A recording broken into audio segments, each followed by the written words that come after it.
हम तमाम यहूदियों के ख़िलाफ़ नहीं हैं, बल्कि उनके ख़िलाफ़ हैं कि जो जुल्म करते हैं, जो जालिम हैं, जिन्होंने फ़लस्तीन पर जुल्म किया है और अब भी कर रहे हैं।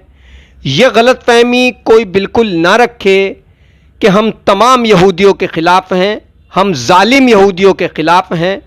मुंबई के मरीन लाइन्स स्थित इस्लाम जिमखाना में एक प्रोग्राम का आयोजन किया गया, जिसमें समाजवादी पार्टी के विधायक अबू आसिम आज़मी समेत काफ़ी लोगों की मौजूदगी रही।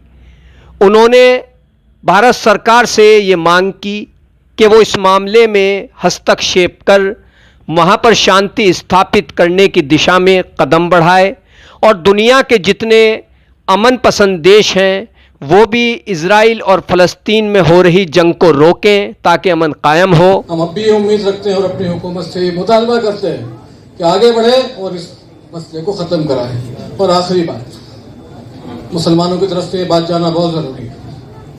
जहाँ जहाँ पर भी बेगुनाहों का कत्ल होता है, आज कहा जाता है कि सिर्फ 7 अक्टूबर की बात करो, बस 7 अक्टूबर में जो हुआ वो आतंकवाद था कि नहीं? 7 अक्टूबर को जो हुआ वो और 1948 से जो हो रहा है फ़लस्तीन में वो, और 7 अक्टूबर से आज तक जो हुआ वो, जितने बेगुनाह मारे गए, औरतें बच्चे मारे गए, हम सबकी मजम्मत करते हैं। सबके साथ हम इज़हार हमदर्दी करते हैं कि मुसलमानों की तरफ से ये बात जाना ज़रूरी है और हम चाहते हैं कि ये सिलसिला बने। तो आखिरी बिल्कुल बात कि हम तमाम यहूदियों के मुखालिफ नहीं, समझ लीजिए बात, तमाम यहूदियों के हम मुखालिफ नहीं हैं। सिर्फ वो लोग जो मुसलमानों के दुश्मन हैं, जिन्हें सहूनी कहा जाता है, साइनी सभी भाई ने कहा, बहुत थोड़े लोग हैं और ये बरसों से है। ये अपने आप को सुपीरियर समझते हैं, सिर्फ मुसलमानों से नहीं, ईसाइयों से भी अपने आप को बड़ा समझते हैं, हिंदुओं से भी बड़ा समझते हैं, क्योंकि हिंदुओं का उनसे सापा नहीं है, इससे वो नहीं समझते। और ये आज के नहीं है, हुजूर के ज़माने में भी कुरान ने कहा है, अपने को कहा करते कि हम तो अल्लाह के बेटे हैं। आज भी अपने आप को अल्लाह के बेटा समझते हैं। वही लोग इस सारी दुनिया में जो फसाद पहुंचा रहे हैं, हम सिर्फ उनके खिलाफ है, सहूनियों के, तमाम यहूदियों के बिल्कुल खिलाफ थे। और आखिर में फिर एक मरतबा सारी दुनिया के अमन पसंदों से हम मुतालबा करते हैं, अपनी हुकूमत से मुतालबा करते हैं कि वो आगे बढ़ें और इस सिलसिले में वहाँ पर जो मामला है उसको ख़त्म कराएं, वहाँ इंसाफ की हुकूमत को कायम करें। कम से कम इतना करें कि 1948 में जो सरहदें थी कम से कम उस सरहद तक तो पहुँचा दें। 1948 के बाद जो इसराइल ने जाबराना कब्जा किया है, वो कब्जा उसका ख़त्म किया जाए।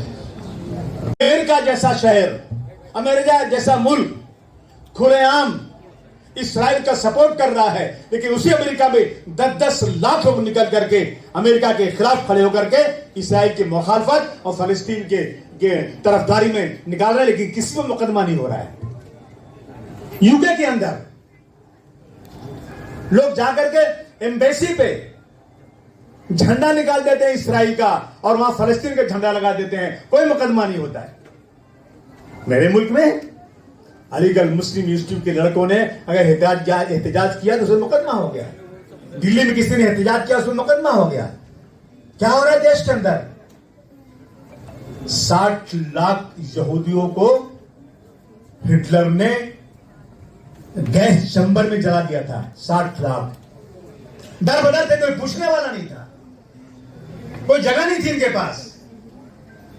फलस्तीनियों को इतना बड़ा दिल किया, आओ मेरे घर में रहो, मैंने घर दिया आपको,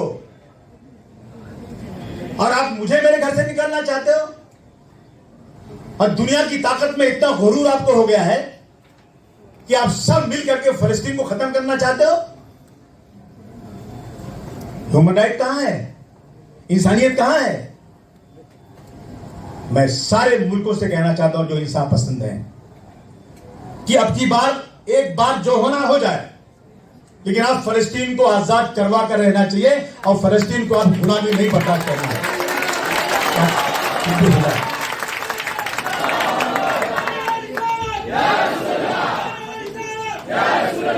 ये बैतुल मुक़द्दस हमारे बहुत से अंबिया कराम का मस्कन रहा है। बैतुल मुक़द्दस जिसमें सर फहरिस्त हजरत इब्राहिम अलैहिस्सलाम, हजरत लूत अलैहिस्सलाम, हजरत इसहाक अलैहिस्सलाम, हजरत याकूब अलैहिस्सलाम, हजरत मूसा अलैहिस्सलाम, हजरत दाऊद अलैहिस्सलाम, हजरत सुलेमान अलैहिस्सलाम, कितने नाम गिनाऊं? कुरान शरीफ में लिखा हुआ है 3 मस्जिदों की ज़ियारत करना है।